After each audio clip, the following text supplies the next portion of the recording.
प्रसाद यादव की बेटी मीसा भाटिया ने मोदी जी के खिलाफ जो बयान दिया है, उसमें आपको पता है किस तरह के शब्दों के प्रयोग किए गए थे। वो सही थे, वो गलत थे, वो एक अलग चीज है, लेकिन उनका बयान और वो जो बात कह रही हैं वो एकदम सही है।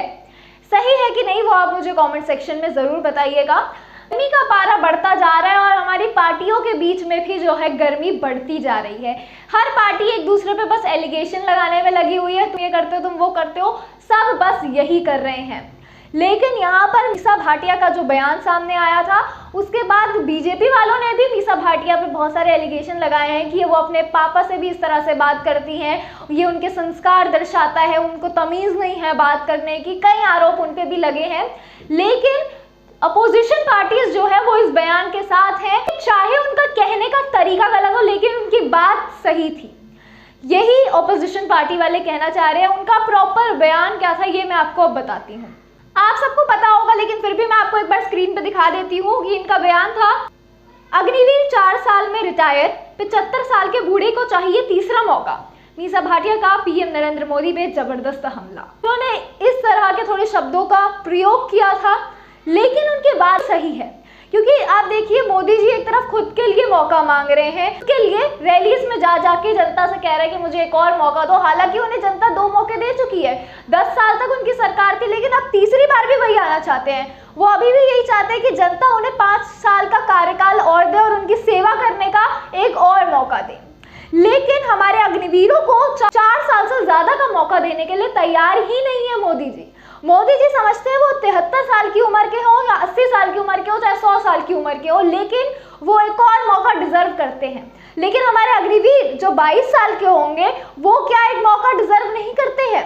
22-23 साल के हमारे जो अग्निवीर हैं, जो रिटायर हो रहे हैं, क्या उनको एक और मौका नहीं मिलना चाहिए?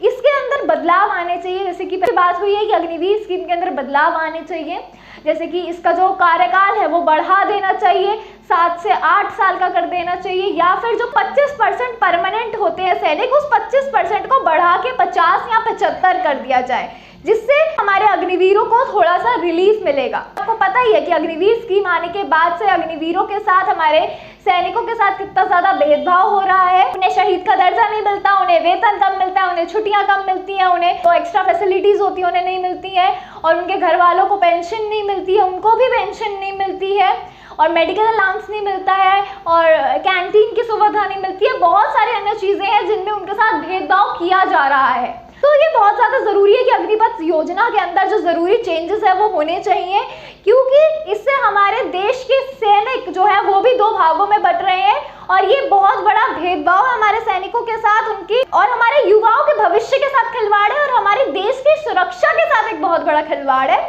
आप क्या सोच रहे हैं, कैसे देख रहे हैं इस पूरे मामले को, वो मुझे कमेंट सेक्शन में जरूर बताइएगा। कि मोदी जी खुद तो डिजर्विंग समझते हैं खुद को, लेकिन हमारे आर्मी पर्सन, हमारे अग्निवीर जो कड़ी मेहनत करते हैं, जिनका सपना होता है कि देश की रक्षा करेंगे, उनके लिए मर मिट जाएंगे, उनको डिजर्विंग नहीं समझते हैं। आप कैसे सोचते हैं और आप कैसे देख रहे हैं इस पूरे मामले को, वो मुझे कमेंट सेक्शन में जरूर बताइएगा। मैं हूं आपके साथ आपकी पत्रकार नैना शर्मा। फिर से मिलूंगी एक नई वीडियो के साथ, तब तक के लिए बने रहिए मेरे साथ।